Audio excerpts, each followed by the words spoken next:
What's going on, everybody? Welcome to the Turnbuckle Topics podcast. I'm your host, Pat Deneen, and this is my review of Impact Under Siege. This was a great pay-per-view. I got to be honest, this was the first time that I've ever ordered an Impact pay-per-view, and did it exceed my expectations and then some. This 10-match card had 5 title matches on it, and this was the pay-per-view debut, Impact Wrestling pay-per-view debut, by the way, of Trinity, formerly known as Naomi in WWE. If you know me, you know how much I love Naomi, so I followed her right over to Impact. And that wasn't the only reason I ordered this, though. It was the return of Nick Aldis to Impact Wrestling for the first time in 7+ years after leaving, going to NWA, having a great reign over there. Two-time NWA's World Heavyweight Champion, by the way. A lot of people thought he'd be going to WWE or maybe AEW, but here he is back in Impact to make an impact, and that he already has done so. So those two, seeing Trinity, Nick Aldis on this show, as well as countless other matches, was just I had to tune in and see it live, and I'm glad I did. So we're gonna go over this show top to bottom, start to finish, soup to nuts. And I got to start off by saying this show, Under Siege, had great production value from video production, video packages rather, to vignettes. Fantastic job. Everything felt important, and that's crucial. It's so underrated these days. And there's a lot of times where companies like WWE and especially AEW these days completely miss on bringing importance to their product. You see great wrestling match after great wrestling match. I could leave here right now, and I guarantee you, within a couple miles, there's probably a great wrestling match about to take place at a local hall. But we want the storylines, right? We want the characters, and we all were brought here as wrestling fans because yes, we love pro wrestling and the matches themselves, but uh, especially at a younger age, we were brought in because of the characters they presented and because of the compelling storylines. And I feel like that is so, again, undervalued, overlooked, and it's huge. That's what draws in the viewer. You could actually have two less talented wrestlers that actually have great characters, and you're really intrigued with the story than seeing all these other guys that do all these kinds of different spots and flips and going through tables and all that. And that's all well and good. But if you are missing the intrigue, I don't care. So again, they did a great job during the course of this pay-per-view to reel us in with that. So this was, again, the Impact pay-per-view of Trinity, the return of Nick Aldis, big stuff here. We're going to start off with the countdown to Under Siege, which took place at 7:30. We had 2 matches on this pre-show. Of course, by 8 o'clock, you had to go ahead and order that pay-per-view. I mean, for $10, what the hell? Where do you get a pay-per-view for $10 these days in pro wrestling that delivers the way that this one did? So anyway, we had a non-title women's tag team matchup between the Coven, the current Impact Wrestling World Tag Team Champions for the women there, Kylan King and Taylor Wilde, going up against the Death Dolls, Jessica, and formerly known as Rosemary. We've seen the new presentation of Courtney Rush.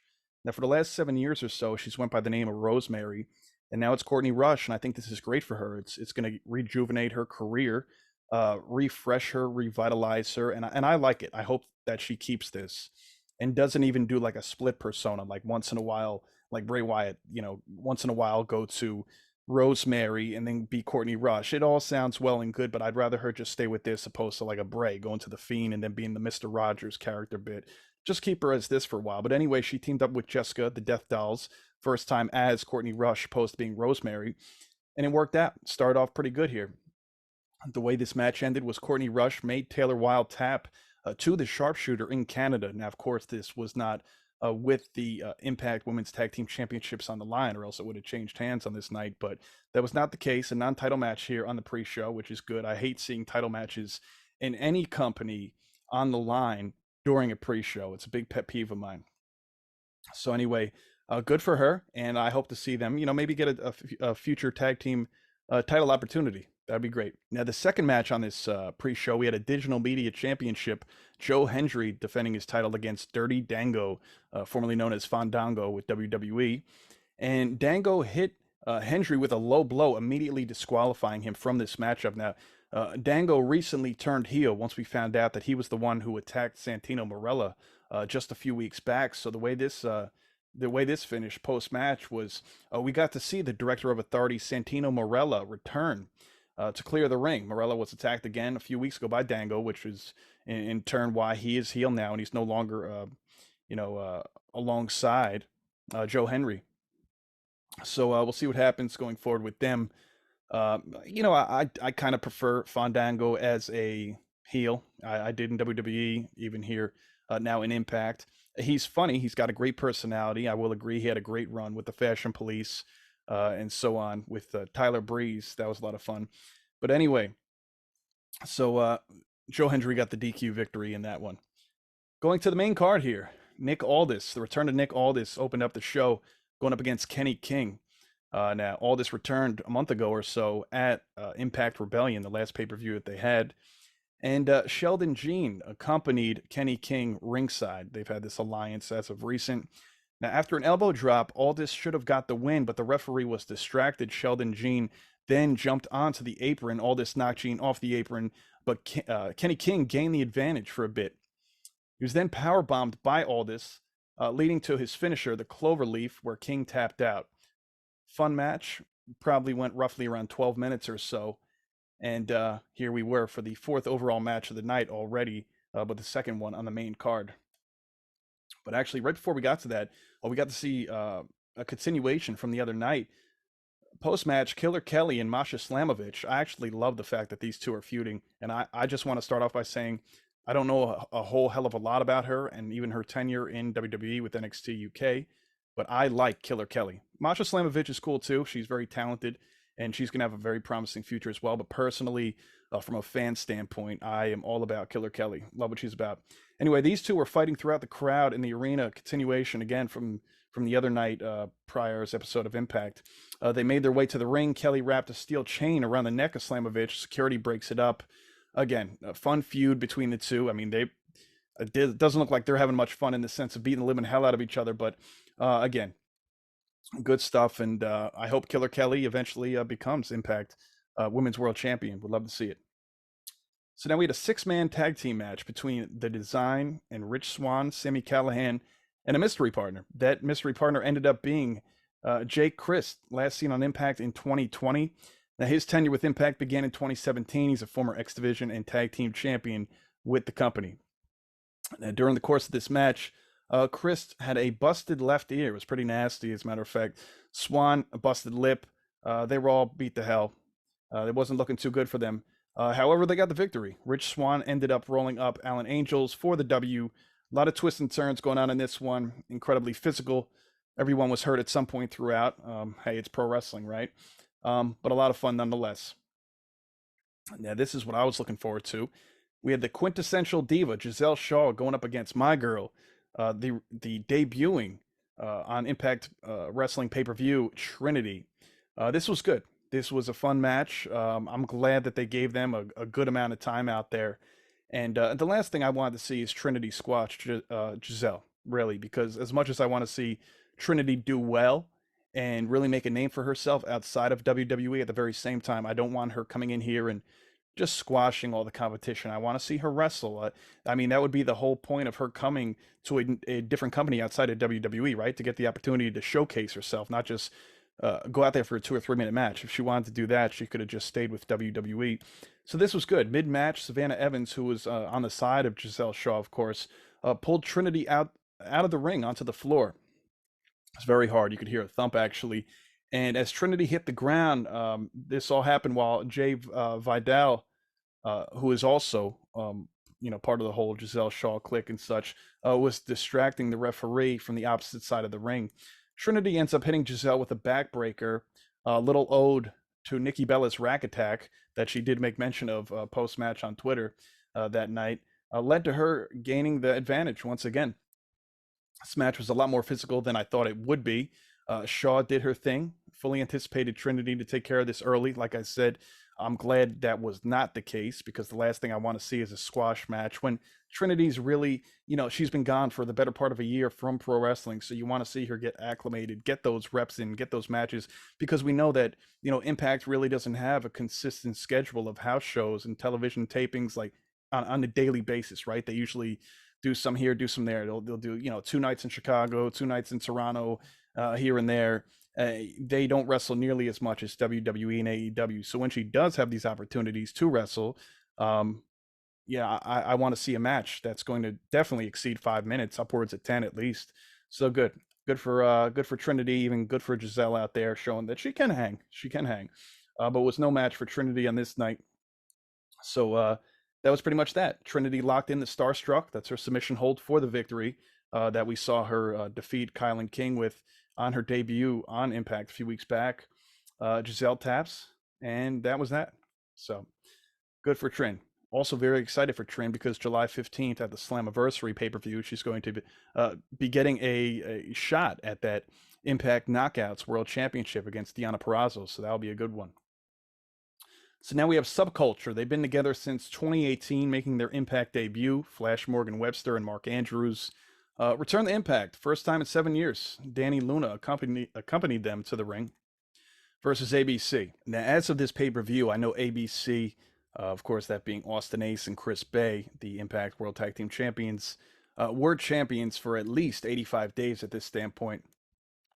And I love the fact that they're with Bullet Club. As cool as they are on their own, they could do their thing on their own without Bullet Club and still be just as over, in my opinion. But the fact that they are with Bullet Club, I think that makes it that much sweeter.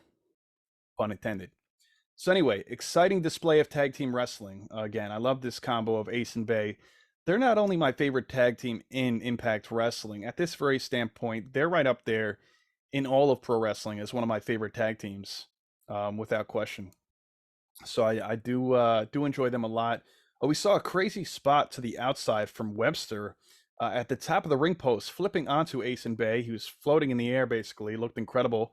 We got a fight forever chant during this match. I couldn't agree more. We got a double poison Rana from Chris Bay to both members of Subculture. Unreal. They connect with their finish, however, to retain. Ace Austin pins Mark Andrews for the win. This was a high intensity bout. Outstanding match. ABC are great. I can't say much more about them. They are just amazing. Again, so I I put them on a pedestal. I'll say that. So now we have the X Division Championship on the line here. We had the ever so cocky and full of himself Trey Miguel going up against one half of the Motor City Machine Guns, Chris Sabin. Now, Sabin here looking to become a 9-time X Division champion, already holds the record for most X Division title wins, 453 days combined during his 8 title reigns, 86 defenses during his time as champion, and won it twice before Trey Miguel was even 10 years old. So how's that for a few fun facts? Anyway, Miguel, being a 2-time X Division champion himself, made this a great wrestling match. We know these two can go. Again, it's his poetry in motion. These two were great. Sabin, such a beautiful missile drop kick. Spent better part of 2 decades with Impact. Fought the best of the best. Incredible. So Sabin locked in the sharpshooter at one point, but Trey got to the bottom rope. Now that's the second sharpshooter we saw on this very night at Under Siege. Of course, we saw Courtney Rush lock in the first one over Taylor Wilde during the countdown to Under Siege, getting the win. However, that did not get the victory here. So Sabin hit a Canadian Destroyer for his boy Petey Williams, who I believe works behind the scenes for WWE these days. Miguel, however, ends up raking the eyes of Sabin. And although Sabin hit the cradle shock onto Miguel, the referee was knocked into the corner. While Sabin was dazed and confused because he couldn't see at first, thinking the referee was Miguel, Miguel goes to the outside, picks up his can of spray paint by the ring steps, sprays Sabin while the ref was not looking, rolled him up for the win to retain his X Division title, and that was that. Again, great match, typical heel tactic. And so the show goes on. I'm not mad at all that Sabin lost. I think, the right decision was made to keep the X Division title on Trey Miguel. He's an incredibly outstanding young talent with the company. One of the, pillars, if you will, to take something from AEW of Impact. And yeah, great job.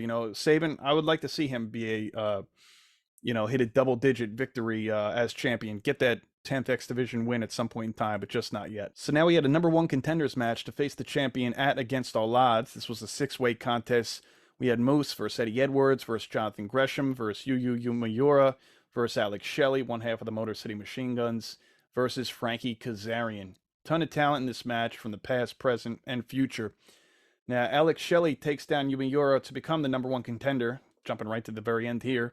Very good match, as anticipated. Ton of talent. And so we see Shelley going one-on-one against Steve Macklin, that crazy son of a gun. We'll get to that match in just a little bit. I still can't get over that match he had with PCO. It was just wow.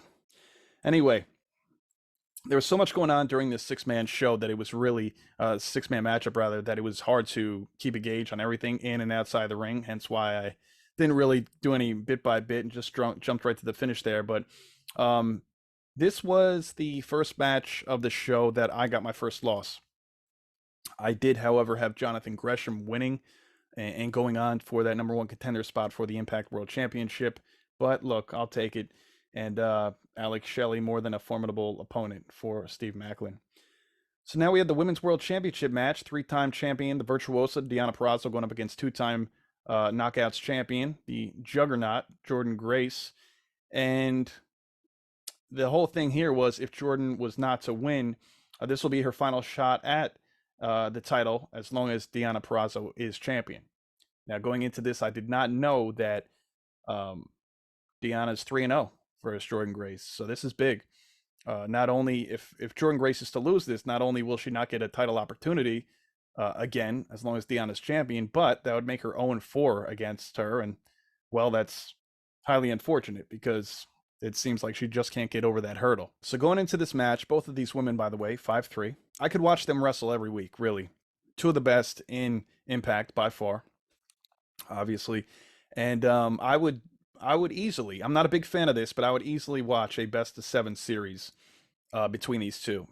You know, we saw it between Cesaro and Sheamus back in 2016, eventually becoming the Bar, right? We saw it earlier this year between the Elite and Death Triangle in the for the Trios Championships. That was fun. And this is another matchup where I would not be opposed to seeing these two, and again, a best of 7. But anyway, they were taking it to one another during this match. In-ring ability, physicality, they didn't hold back. So a bunch of near falls. Never say die attitude for Jordynne Grace. Of course, she's just getting bigger, better, and stronger by the day. Very visible these days. And Grace hit Purrazzo with a reverse pile driver, but to no avail. They clotheslined one another, knocked one another to the mat at the same time. Crowd was pretty much split during this match. It really was, right down the middle. Purrazzo hit her Queen's Gambit from the middle rope to get the win and retain her title. Look, putting her up 4-0 against Grace. Now Grace cannot contend for that title as long as Purrazzo is champion. Again, she drops to 0-4, incredibly frustrated. Will she be taking time off? We'll see. It was said, you know, that her contract's up. Who knows what's going to happen, what the future holds for Jordynne Grace. I would love to see her stay in Impact, but if she is going on to greener pastures, whether that's AEW, WWE, whether it means just, you know, focusing on the bodybuilding bit that I know she did a month or two ago. She had a competition she was involved in. Hey, so be it. I believe it was WrestleMania weekend. But anyway, all the best to her, and hopefully at some point in time, her and Purrazzo could link up, and she could finally beat her with hopefully the title on the line. That'd be great. Anyway, very emotional Jordynne Grace going up the ramp teary-eyed. If she is to remain with Impact, I will say this. I would like to see her turn heel. I think that would be best, even if she does take the time off. With Trinity well on her way, becoming the top babyface in the company, if not already, I think it would work well for Jordynne Grace, chip on her shoulder, running through the majority of the division, until one day she gets Trinity when she's the champion. And again, even if we're talking months down the line, I think that is a great proposition. So here we are, main event time. It's for the Impact World Championship, no DQ match. When I tell you folks, if you did not see this, that this match was crazy, this match was crazy as hell. You know, you had two psychopaths going into this match. PCO, he's nuts. Me and my buddy, the Associate, we saw PCO live back at the Rawway Rec Center, September 2018. I forgot who he went up against, not important, but we saw him live, full effect, and he's just crazy, the spots he does at his age. And Steve Maclin, he's nuts too. Obviously much younger. Now, on the day of the show, Steve Maclin, as a matter of fact, turned 36. So how about that? Going up against PCO, he's 55. It's a little bit of an age difference here, but nonetheless, they're both nuts. Both great wrestlers, but this was a crazy one. So early on in this match, Maclin suplexed PCO onto the ring steps, trash can to the head, baking pan to the back. What a start. PCO, he got his, though. He got his real quick. Shortly thereafter, caught Maclin in the head with a baking tray during a suicide dive attempt, legitimately sliced Macklin's head open. right across or right after his hairline. Now, when I tell you that this was so bad that I almost had to turn away, it was that bad. And I don't turn away very often from pro wrestling, regardless of the spot, but this was so bad. If you didn't see this, usually when you get hit with the baking pan or the baking tray, you get hit with the flat surface, the back, the front of it, and it cracks, it bends and such. But the way PCO hit Macklin with it, it went horizontally, of course, instead of vertically, which is typical, and sliced him right across the head. When I tell you the blood was profuse, it was bad. Um, Forget stitches. He must have got several staples. If you, as a matter of fact, if you saw WrestleMania 39, Edge versus Demon King Finn Balor, how bad Balor's head was, right?